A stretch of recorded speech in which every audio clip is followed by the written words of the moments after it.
My name is Elena Harper, and I never expected to face death at 33. As a trauma nurse in Miami, I had witnessed death countless times, but experiencing it myself shattered everything I thought I understood about life, death, and what lies beyond. I always considered myself a rational person, someone who put faith in science and measurable facts. Before my experience, I would have dismissed near-death accounts as nothing more than hallucinations of a dying brain. But what happened to me felt more vivid and real than anything I'd ever known, transforming my understanding of existence forever. It was an ordinary Tuesday morning at Miami General Hospital. The emergency department was unusually calm, one of those rare lulls that felt like the quiet before a storm. I had been on shift since 7 a.m., and by 11:30, I was checking on a teenage patient with a broken arm. The monitors hummed their steady rhythm, and sunlight streamed through the windows, casting warm patterns on the hospital floor. Everything felt routine, safe. And then it happened. Without warning, I felt an unbearable crushing sensation in my chest, as though it was caught in a vice. The pain was sharp, overwhelming, and absolute. I instinctively reached for the wall to steady myself, but my hand never made it. The last thing I heard was my patient screaming for help as I collapsed to the floor. Darkness overtook me. Later, I learned I had suffered a massive pulmonary embolism. A blood clot had traveled to my lungs. The doctors explained it was caused by an undiagnosed clotting disorder I'd unknowingly lived with since birth. I was clinically dead for nearly 5 minutes, but those minutes were filled with an experience that forever changed my perspective on life, death, and the afterlife. The first sensation I remember after the darkness was an eerie lightness, a strange sensation of floating. I looked down and saw my body lying on the hospital floor, surrounded by chaos. My colleagues, people I'd worked with for years, were frantically trying to save my life. Dr. Martinez, the head of emergency medicine, was performing chest compressions, his face tight with focus. Sarah, my best friend and fellow nurse since nursing school, was preparing the defibrillator, her hands steady but her face streaked with tears. I wanted to tell them that I was okay, that the crushing pain was gone, and I felt an incredible sense of peace, but I couldn't communicate.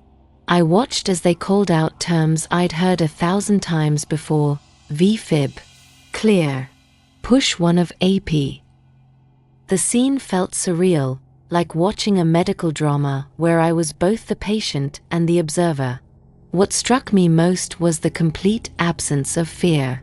Despite seeing my lifeless body below, I felt no panic, only an overwhelming peace. All the anxiety, stress, and worry that had weighed on me throughout my life had evaporated. I felt an unshakable sense of rightness, as though I were exactly where I needed to be. Then everything shifted. I felt myself being drawn away from the hospital room, pulled into what can only be described as a tunnel of light. The movement was swift yet natural, like being carried on a current. The light grew brighter and warmer, though it wasn't blinding. It was welcoming, like returning home after a long, exhausting journey. As I moved through the tunnel, something extraordinary happened. My consciousness expanded. My thoughts were sharper and more profound. I understood things that had always confused me. It felt as if I had been peering through a foggy window my entire life, and now that window had been wiped clean. At the end of the tunnel, I entered a realm that defied earthly description. The colors were vibrant and otherworldly, shades beyond anything I had ever seen. The air was alive with music, a harmony so breathtaking that it moved me deeply, though I no longer had a physical body to shed tears. I existed purely as awareness, as consciousness. And then I saw him. Jesus stood before me, though not as he is often depicted in religious imagery. His presence was both awe-inspiring and deeply familiar. He radiated a love so pure and boundless that I instinctively fell to my knees, or at least, that's how it felt, though I had no physical form. His light was brighter than the tunnel, yet I could gaze upon him without discomfort. His eyes held the wisdom of the universe and an infinite compassion that made me feel completely seen and wholly loved. "Elena," he said, helping me rise, though I had no body to lift, "there is something you need to see." His voice wasn't a sound but a thought, transmitted directly into my being. With a wave of his hand, the space around us transformed. What I witnessed challenged everything I had believed about death and the afterlife. Jesus explained that we were in the third heaven, a vast, transcendent realm that defied physical laws and dimensions. This was not the final destination but a transitional space, a divine way station where souls heal, learn, and prepare for what comes next. The realm was divided into different areas, each serving a unique purpose. In the gardens of peace, I saw souls resting in golden light, their lives on earth marked by love and service. In the halls of learning, I witnessed souls reviewing their lives, not with judgment but with understanding. Every kind act sent ripples of light across the universe, while acts of cruelty created ripples of darkness. These reviews weren't punishments, they were opportunities for growth and healing. Jesus also showed me the healing chambers, where souls burdened by trauma, anger, or fear were gently restored by beings of pure light. I saw that even the darkest souls were surrounded by divine love, offered healing and redemption endlessly. "Humanity is at a turning point," Jesus said. He showed me potential futures, some filled with harmony and love, others with chaos and destruction. The choices we make now will shape the path ahead. The key, he explained, is love, not just a feeling, but an active force that transforms and uplifts everything it touches. Before sending me back, Jesus shared one final truth: the greatest illusion is the illusion of separation. All souls, all beings, all creation are connected. Every act of love ripples through eternity, healing and strengthening the fabric of existence. The last thing I heard before being pulled back was his gentle reminder: remember, love is not just a feeling, it is a choice, and it must be made continually. Then I gasped awake on the hospital floor, surrounded by my colleagues. According to the records, I had been clinically dead for just under 5 minutes. But in those minutes, I experienced an eternity of understanding. Since that day, I've never been the same. I no longer fear death, but I treasure life more deeply. I see every person as a soul on a journey, deserving of love and understanding. My work as a nurse has taken on new meaning, and I approach each patient with a renewed sense of purpose, knowing that healing must encompass both body and soul. This experience wasn't just about death. It was about love, connection, and the truth that every choice we make shapes not just our own path, but the destiny of all creation. The souls I saw radiated kindness, compassion, and a genuine desire to help others during their earthly lives. Now, they were reaping the first rewards of their good deeds. Each soul emitted its own inner light, with some shining brighter than others. Jesus explained that the brightness reflected how much they had allowed divine love to flow through them while on earth. Even here, these souls continued to grow, deepening their understanding and connection to divine love. What amazed me even more was the second area Jesus called the halls of learning. This space was filled with amphitheater-like structures made of light, where newly arrived souls were guided by advanced beings, teachers with extraordinary wisdom and compassion. Here, souls underwent life reviews, not for judgment but for profound learning. They viewed every action they had taken, not just from their own perspective but from the viewpoints of everyone they had impacted. Acts of kindness and selflessness created ripples of light throughout the cosmos, while moments of cruelty and selfishness left trails of darkness. Jesus emphasized that this process wasn't about punishment but understanding and growth. In one particularly touching scene, I saw a soul revisiting a moment when they gave money to a homeless person. The review revealed how that simple act of kindness not only fed the individual but also restored their faith in humanity, leading them to turn their life around and help others in turn. The ripple effect of that one act influenced hundreds of lives over time. In contrast, another soul reviewed a moment of anger where they had spoken harshly to their child. They experienced the child's pain and saw how it affected their relationships and self-esteem throughout their life. However, even this difficult review was surrounded by love and guidance. The teachers helped the soul understand the roots of their anger and how they could heal both themselves and those they had hurt. In another part of this realm, I witnessed something that deeply moved me: souls working together to help those still on earth. Jesus explained that these were the beings we often call guardian angels. Many of them were souls who chose to stay in this realm to guide and protect the living.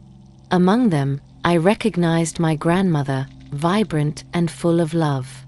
She smiled at me, and suddenly I understood how she had been quietly guiding our family since her passing. She showed me moments where she had sent love and protection, comforting my mother during her cancer battle, standing beside my brother on his wedding day, and even guiding my hands during critical moments at work. Her thoughts flowed directly into my consciousness. Every prayer is heard. Every moment of need is known. While we can't prevent all difficulties, we can send love, strength, and guidance. Sometimes, we can even influence choices or prevent accidents, but free will must always be respected. The most eye-opening part was witnessing the healing chambers. These weren't physical spaces but states of being where souls carrying deep wounds, trauma, anger, addiction, or fear, were lovingly healed by beings of pure light. Jesus explained that no soul is beyond redemption.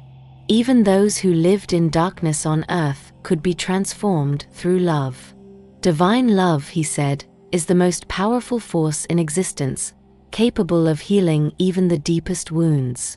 I watched as souls who had caused great harm faced the truth of their actions. They felt the full weight of the pain they had inflicted, yet they were always surrounded by love and compassion. This wasn't punishment, it was rehabilitation. The process differed for each soul. Some needed to fully experience the consequences of their choices to understand their impact. Others needed to reconnect with the divine love they had rejected in life. Still, others had to heal from their own traumas before addressing the harm they had caused others. Jesus showed me how souls communicated in this realm, not with words but through pure thought and emotion. I saw beautiful reunions between family members who had been separated by death, their connections transcending earthly relationships.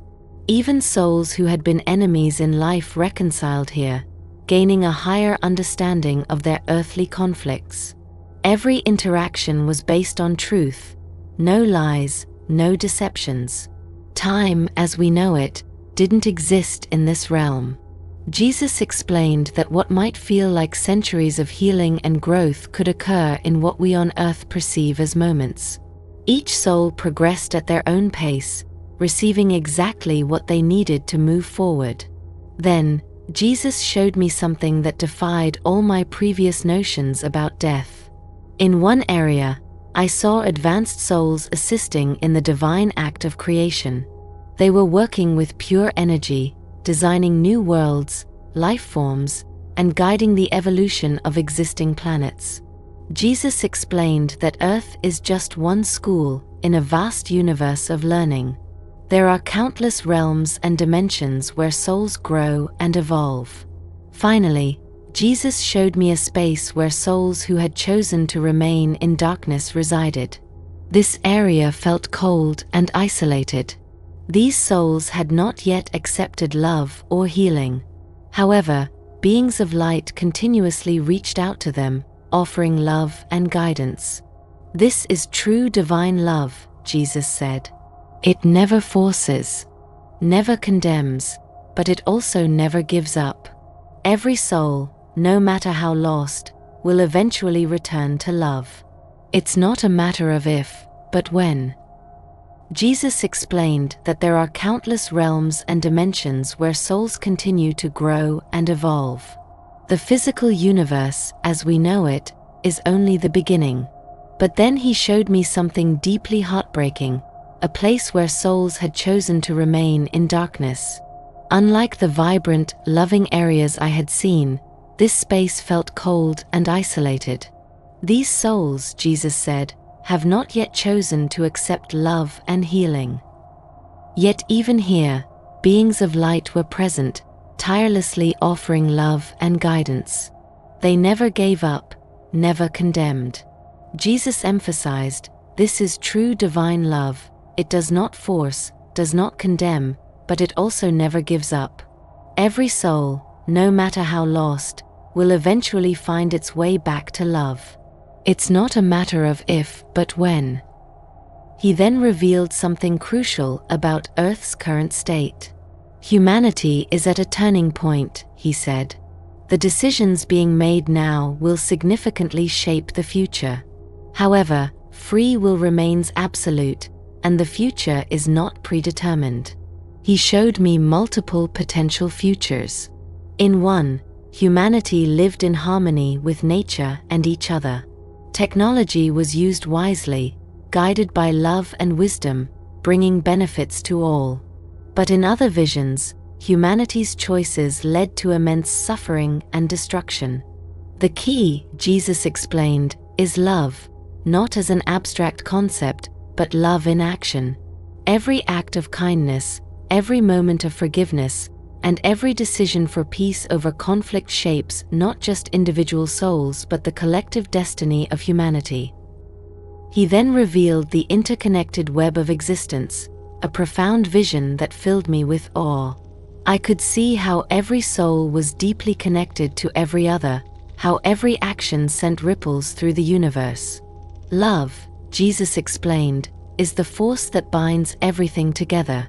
This is why forgiveness is so essential. It not only heals the person offering it but contributes to the healing of the entire universe.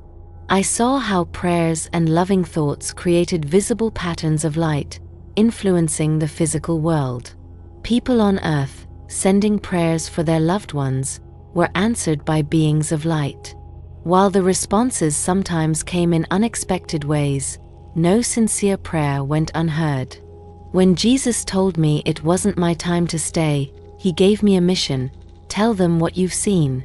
Let them know that death is not the end, that every soul continues its journey, that love is the most powerful force in existence, and that no one is ever truly lost. Before I returned, he shared one final truth that shook me to my core. The greatest illusion is the illusion of separation. All souls, all beings, and all creation are interconnected in ways your earthly minds can barely comprehend. The love you give to others, you give to yourself. The harm you do to others, you do to yourself. This is why love and forgiveness are so crucial. They heal not only individual souls but the entire fabric of existence. Jesus showed me how every act of love created waves of light that rippled across dimensions, healing and uplifting everything they touched. Conversely, acts of hatred and fear created darkness that must eventually be transformed by love. This, he explained, is the great work of all souls, to transform darkness into light, fear into love, and separation into unity. Suddenly, I felt myself being pulled back. The last thing I heard was Jesus's parting words: remember, love is not just a feeling, it's a choice you must make again and again in every moment. I gasped awake on the hospital floor, surrounded by my colleagues. According to medical records, I had been clinically dead for 3 minutes and 52 seconds. Yet in those minutes, I experienced an eternity of understanding. Since that day, My life has never been the same. I no longer fear death, but I cherish life more deeply. I see every person as a soul on a unique journey, deserving of love and compassion. I now understand that our time on earth is precious, a unique opportunity for growth and learning that cannot be replicated in other realms. My work as a nurse has taken on new meaning. When I care for patients, I don't just see their physical conditions. I see their souls bright and beautiful, no matter their outer circumstances. I also sense the presence of beings of light guiding and comforting us in moments of need. The most profound truth I learned is that what the departed are experiencing now is far more beautiful and purposeful than most of us can imagine. They're not simply resting in peace. They are actively learning, growing, healing, and even shaping the future of existence. The love that binds all souls never fades. It only grows stronger as we move through the different realms of being. I share this story not to push a specific belief, but to offer hope and understanding about the journey we're all on. Whether or not you believe my experience, I hope you take this truth to heart. Love is the force that moves the universe. Every act of love, no matter how small, sends ripples through eternity. The departed are not gone. They are more alive than ever, participating in a cosmic evolution we can barely comprehend. One day, we'll all understand this truth for ourselves. Until then, our task is simple but profound: to love more deeply, forgive more easily, and live more fully. Every choice we make shapes not only our own souls but the destiny of all creation.